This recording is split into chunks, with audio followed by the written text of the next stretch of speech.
कर्मचारियों की हाजिरी हो या वेतन, हाफ डे हो या नाइट ड्यूटी, सबका रखो पूरा हिसाब।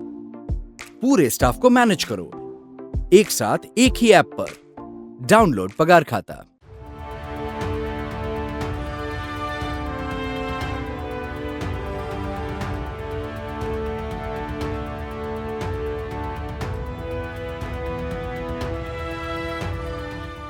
दुनिया में ऐसे मौके बहुत कम आए जब भारत और चीन बिना किसी मतभेद के किसी मुद्दे पर एक राय रखते।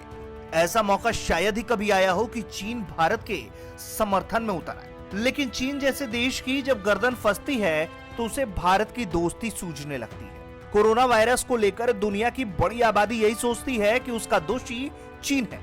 ऐसे में चीन हर उस काम के लिए राजी है जिसके जरिए वो अपनी इमेज सुधार सके। अब दुनिया में चल रही वैक्सीन डिप्लोमेसी में दखल देते हुए चीन ने कहा है कि वो व्यापार संबंधी बौद्धिक संपदा कानून में ढील देने के भारत और दक्षिण अफ्रीका के प्रस्ताव का समर्थन करेगा। दोनों देशों ने विश्व व्यापार संगठन में प्रस्ताव देकर इस कानून में ढील देने की मांग की है, जिससे विदेशी वैक्सीन के फॉर्मूले लेकर उनका व्यापक तौर पर उत्पादन किया जा सके। विश्व स्वास्थ्य संगठन ने भी दोनों देशों की मांग का समर्थन किया है। उल्लेखनीय है कि भारत और दक्षिण अफ्रीका दुनिया में वैक्सीन के बड़े उत्पादक देश है।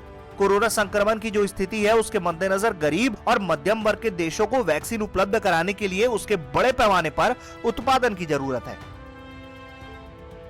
जब तक इस काम में भारत और दक्षिण अफ्रीका की मदद नहीं ली जा सकेगी, तब तक इन देशों को सस्ती दर पर वैक्सीन उपलब्ध नहीं करा जा सकती। दुनिया से कोरोना वायरस को खत्म करने के लिए सभी देशों को वैक्सीन उपलब्ध कराना भी जरूरी है। इस वास्तविकता को समझते हुए हाल ही में विश्व व्यापार संगठन के सदस्य देशों के राजदूतों की बैठक में बौद्धिक संपदा कानून में ढील देने पर फिर से विचार किया गया।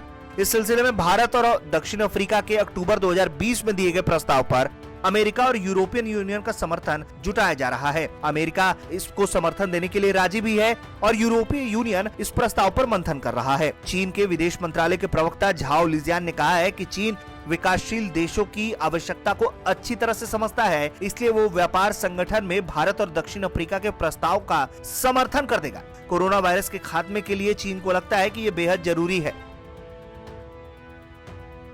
कुल मिलाकर देखें तो ये बहुत ऐतिहासिक है कि भारत के किसी प्रस्ताव के समर्थन में सीधे सीधे चीन है, और आगे देखना होगा कि चीन इस स्टैंड से फिर पलटता है या अपना समर्थन जारी रखता है।